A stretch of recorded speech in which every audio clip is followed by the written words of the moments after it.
अस्सलाम वालेकुम जी, मैं हूं ज़िया बलोच और आप मुझे सोशल मीडिया प्लेटफॉर्म्स पर सुन रहे हैं और देख रहे हैं। सामीन, आर्मी एक्ट के तहत कार्रवाई का ऐलान किया जा चुका है और एक मरतबा नहीं बार बार एलामियों में कहा गया है कि ऑफिशियल सीक्रेट एक्ट के तहत भी उन लोगों के ख़िलाफ़ कार्रवाई होगी जो 9 मई के वाक़यात में मुलव्विस हैं।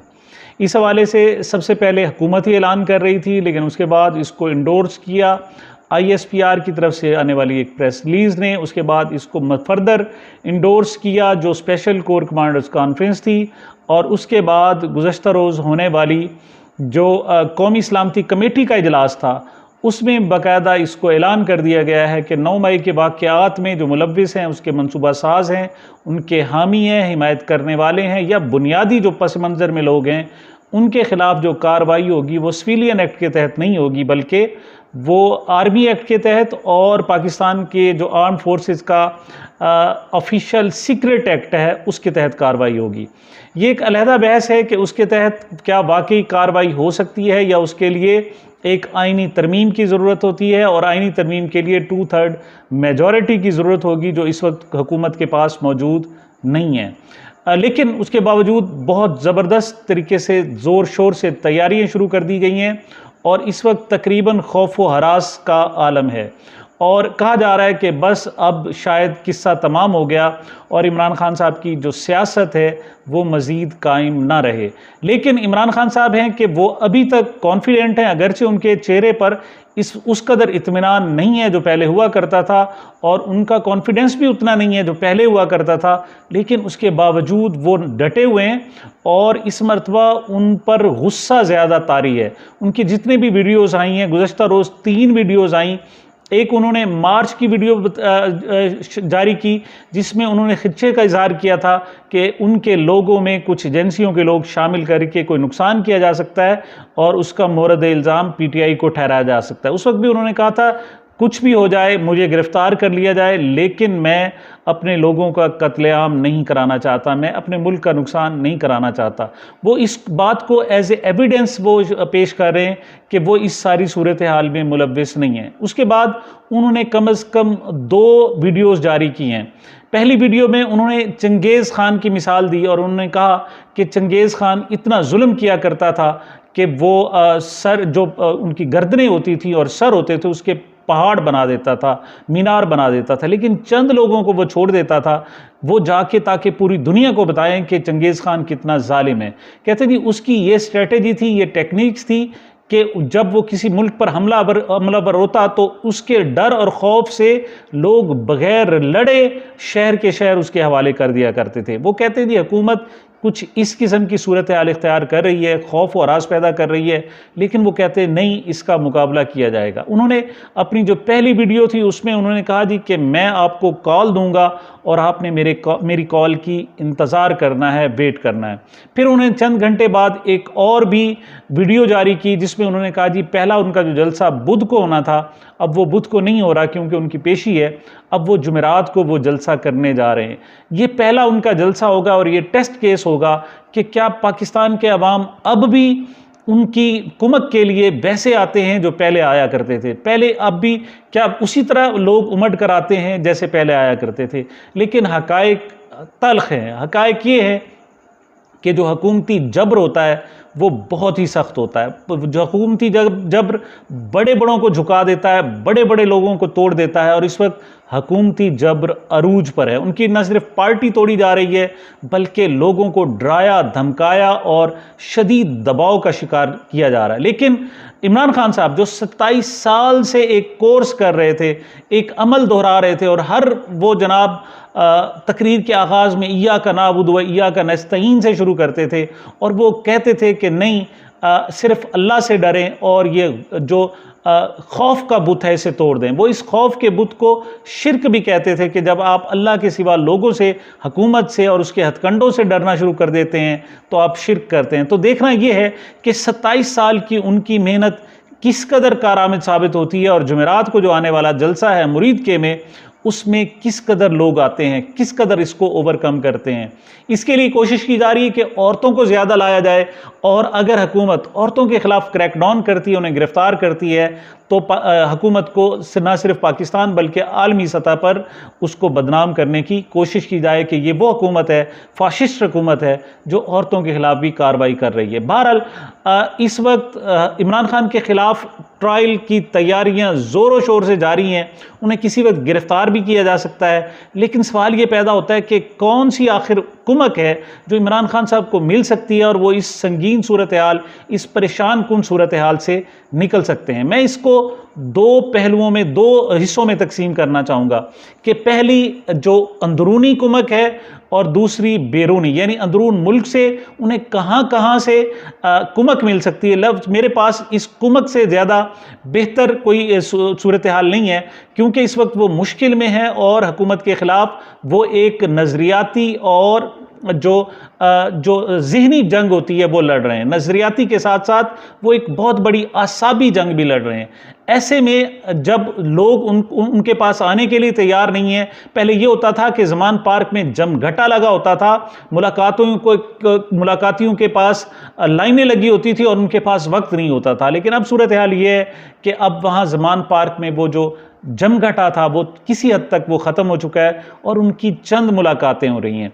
तो अंदरूनी कुमक उनकी कौन कौन सी हो सकती है, अंदरूनी इमदाद उन्हें कहाँ कहाँ से मिल सकती है। सबसे पहले तो उनकी अपनी पार्टी थी। पार्टी के हवाले से मैं पहले अर्ज़ कर चुका हूँ कि रियासती जबर बहुत ही तल्ख होता है और शदीद तरीन होता है। बहरहाल जुमेरात को उसका ट्रायल है। दूसरी जो हो सकती थी, उनको अंदरूनी तौर पर कुमक मिल सकती थी, वो दीगर पार्टियों की थी। लेकिन बदकिस्मती कि इमरान खान चूंकि स्टेटस को के खिलाफ हैं और इस वक्त स्टेटस को की तमाम कुव्वतें एक साइड पर इकट्ठी हो चुकी हैं और इमरान खान साहब को तनहा कर दिया गया। इमरान खान साहब अगरचे पहले भी कह चुके थे कि जब वो इनके खिलाफ मैदान में आएंगे तो ये सारे लोग इकट्ठे हो जाएंगे। हालांकि पीपल्स पार्टी हो, नून लीग हो, JUIF हो, दीगर जमातें हों, MQM हो, ये एक दूसरे के खून के प्यासे थे, एक दूसरे के साथ मुखालिफ थे, एक दूसरे के खिलाफ इनकी लड़ाइयाँ होती थी। लेकिन खान साहब जब से आए ये सारे लोग इकट्ठे हो गए और ख़ास तौर पर गुज़श्ता साल अप्रैल रजीम चेंज ऑपरेशन के बाद से वो ना सिर्फ मुत्तहिद हैं बल्कि उनका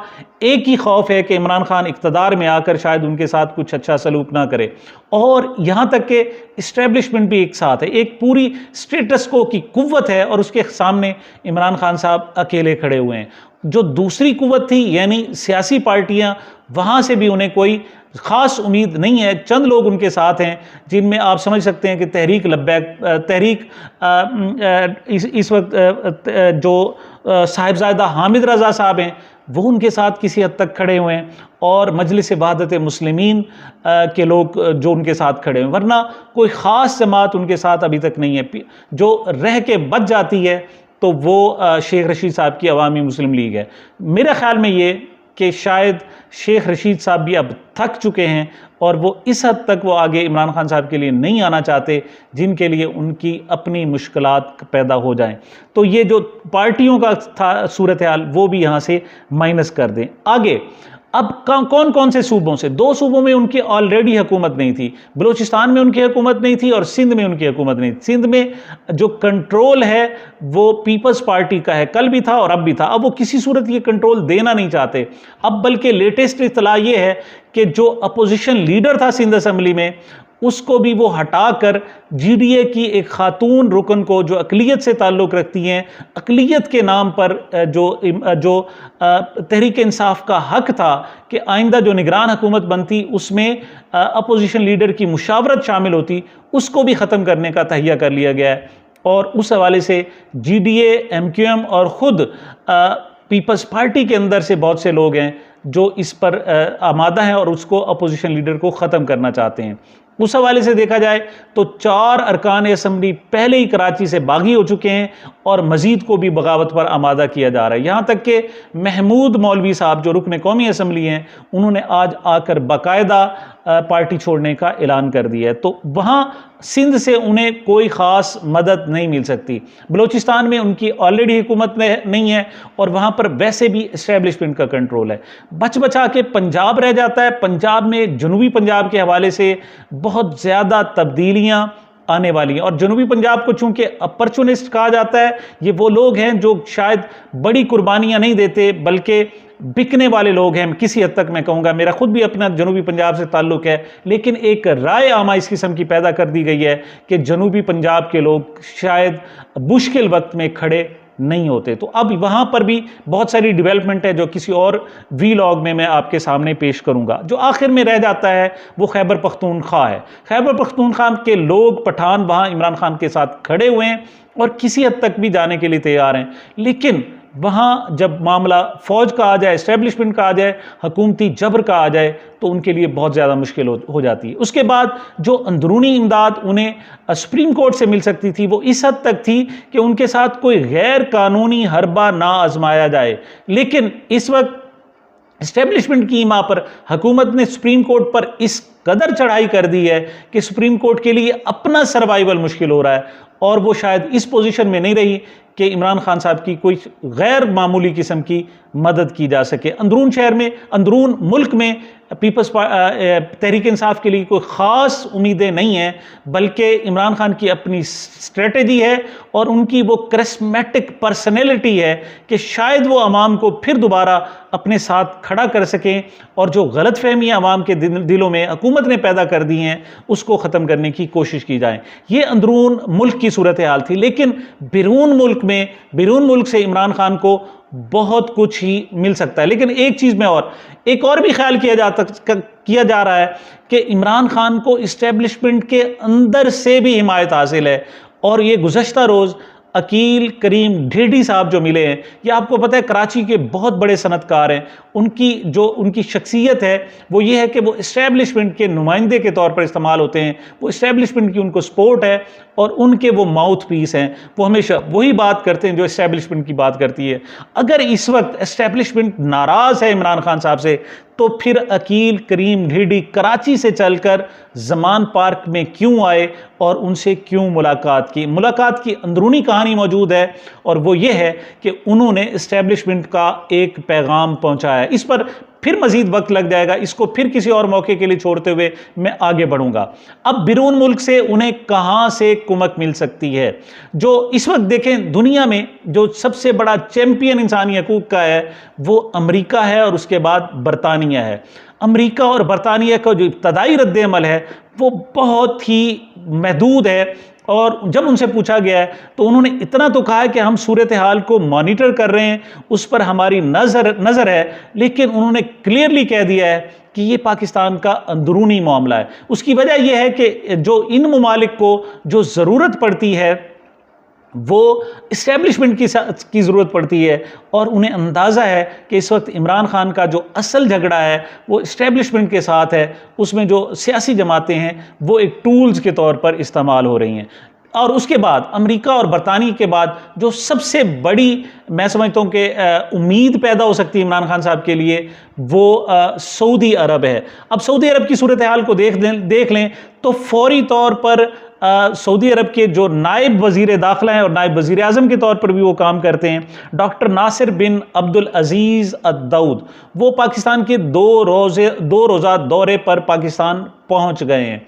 अच्छा, इसको भी एग्जेगरेट करने की कोशिश की जा रही है और कहा यह जा रहा है कि उनका ये जो दौरा है मीडिएशन के लिए है और सालसी के लिए है। वो यहाँ की सूरत हाल को डिफ्यूज़ करना चाहते हैं, लेकिन जो बज़ाहिर उनको दिखाया गया है वो रोड टू मक्का प्रोजेक्ट है, उस पर कुछ साइन के लिए और मुआहदे के लिए वो पाकिस्तान आए हैं। अब ये रोड टू मक्का प्रोजेक्ट है जो हुज्जाज की मदद के लिए और उनकी आसानियां पैदा करने के लिए मक्का से एक रोड का प्रोजेक्ट है, उसके हवाले से आए हैं। बहरहाल उस पर तफसीलात में जाने की ज़रूरत नहीं है, उस पर साइन होंगे। लेकिन सिर्फ बात यहाँ नहीं है, उन्होंने मुलाकातें भी करनी है, और मुलाकातें जो शेड्यूल्ड हैं इन 2 दिनों में वो वज़ीर आज़म के साथ हैं, उनकी सदर के साथ भी हैं और आर्मी चीफ के साथ भी मुलाकात है। अब वज़ीर आज़म के साथ समझ आती है कि वो गवर्नमेंट टू गवर्नमेंट उनका एक सूरत हाल चल रही है, लेकिन जो आर्मी चीफ के साथ मुलाकात है वो थोड़ा सा कुछ इशारा करती है कि मामला सिर्फ रोड टू मक्का प्रोजेक्ट नहीं है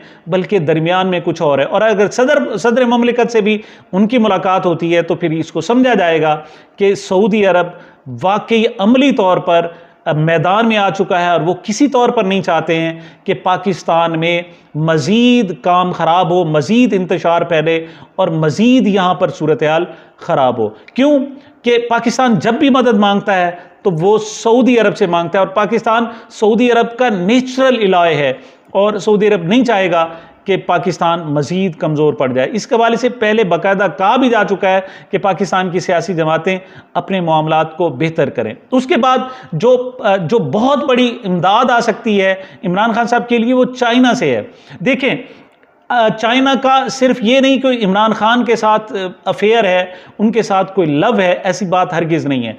चाइना सिर्फ अपने मफादात को देखता है और इस वक्त जो चाइना का मफाद है वो पाकिस्तान के साथ जुड़ा हुआ है। पाकिस्तान सी पैक का एक बहुत बड़ा हिस्सा है और जो उन्होंने वन रोड वन बेल्ट का जो एक प्रोजेक्ट है जो पूरी दुनिया का है वो शुरू ही पाकिस्तान से होता है और पाकिस्तान पर बहुत कुछ चाइना इन्वेस्ट कर चुका है। चाइना कहीं कभी नहीं चाहेगा कि यहाँ पर सियासी इंतशार हो और उसका अपना प्रोजेक्ट ख़राब हो जाए। लिहाजा वो पहले भी चीन के जो वज़ीर ख़ारजा हैं वो पाकिस्तान आकर बाकायदा कह चुके हैं कि यहाँ पर सियासी इस्तेहकाम होना चाहिए, तमाम स्टेक होल्डर्स को इकट्ठे होकर यहाँ पर बात करनी चाहिए। लेकिन इस वक्त जो मज़ीद कुमक पहुँच सकती है वो इमरान खान को वो चाइना की तरफ से पहुँच सकती है। लेकिन मैं समझता हूँ कि इस वक्त इमरान खान की तमाम इस मुश्किल सूरत हाल में और मुश्किल वक्त में जो सबसे बड़ी उम्मीद है वो ओवरसीज़ पाकिस्तानी है। ओवरसीज़ पाकिस्तानी इस तरह नहीं है जिस तरह भेड़ बकरियों की तरह पाकिस्तानी पाकिस्तान के अंदर रह रहे हैं और उन पर जबर है, उन पर जोर है, उन पर धौंस धांधली है, उन पर प्रेशर है, उन पर दबाव है, उनको धमकियां हैं, उनको डरावा है।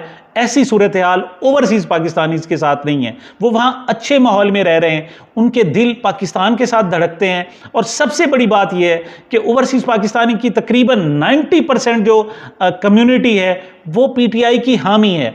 और दूसरी बात कि वो ऐसे नहीं है कि सिर्फ उनका इखलाकी दबाव है, उनका एक बहुत बड़ा दबाव है क्योंकि ये ओवरसीज़ कम्युनिटी है जो पाकिस्तान को 30 अरब डॉलर सालाना वो पे करते हैं, यहाँ पर पहुँचाते हैं। और इमरान खान के दौर में ये 34 अरब से भी बढ़ गया था, लेकिन कम से कम 30 अरब डॉलर ऐसे हैं जो डायरेक्ट ओवरसीज़ पाकिस्तानी भेजते हैं। लिहाजा उनकी तरफ से एक बहुत बड़ा रोल प्ले किया जा सकता है। और अगर अमेरिका, कनाडा, बरतानिया, सऊदी अरब और गल्फ़ के कंट्रीज़ और इवन चाइना को भी जो मोबिलाइज़ किया जा सकता है वो यही ओवरसीज़ पाकिस्तानी कर सकते हैं। इसके अलावा अगरचे तहरीक इंसाफ ने वहाँ अमेरिका में बाकायदा एक फर्म भी लॉन्च की है जो पाकिस्तान के लिए, इमरान खान के लिए और पीटीआई के लिए लॉबिंग कर रही है, लेकिन सबसे बड़े जो लॉबियस्ट हैं वो पाकिस्तानी हैं और वहाँ के ओवरसीज़ पाकिस्तानी हैं। तो यहाँ सोचा ये जा रहा है कि बाकायदा ये जो मीडिएशन का अमल है वो बाकायदा शुरू हो चुका है और तवक्को की जा रही है कि आने वाले एक दिन दो दिनों में जो अमेरिका का और यूके का एक मुहतात रद्द अमल था वो शायद उससे आगे बढ़े और पाकिस्तान को कुछ ख़ास मैसेज दिया जाए और पाकिस्तान की इस्टेब्लिशमेंट और गवर्नमेंट को ख़ास तौर पर कोई मैसेज दिया जाए। दूसरी तरफ सऊदी अरब की तरफ से बाकायदा अमली तौर पर ये किसी हद तक सालसी शुरू हो चुकी है और जो सदर ममलिकत से मुलाकात होगी सऊदी नायब वज़ीर दाखिला की वो बहुत ही अहमियत की हामिल होगी। चाइना की तरफ से भी बाकायदा इंडिकेशंस आना शुरू हो गए। यही वजह है कि चाहे स्पेशल कोर कमांडर कॉन्फ्रेंस का एलामिया हो या कौमी सलामती कमेटी का एलामिया हो, उसमें ऐसा नहीं कहा गया कि पीटीआई को थ्रो आउट कर दिया गया और उन्हें फेंक दिया गया बाहर, नहीं, बल्कि गुंजाइश पैदा की गई है और कहा गया है कि तमाम स्टेक होल्डर्स पाकिस्तान के इस्तेहकाम के लिए और बका के लिए खड़े हों। बहरहाल बहुत मुश्किल वक्त है, इम्तिहान का वक्त है इमरान खान के लिए, बहुत ही इस वक्त कठिन इम्तिहान है। लेकिन इमरान खान साहब अगरचे गुस्से में हैं लेकिन वो मायूस नहीं हैं और वो अभी तक मैदान अमल में मौजूद हैं। देखते हैं आने वाले दिनों में, बल्कि आने वाले घंटों में सूरत हाल क्या इख्तियार करती है। मुझे, मेरे चैनल को अपनी मोहब्बतों और दुआओं में याद रखिएगा। मिलते हैं एक छोटे से वक्फे के बाद।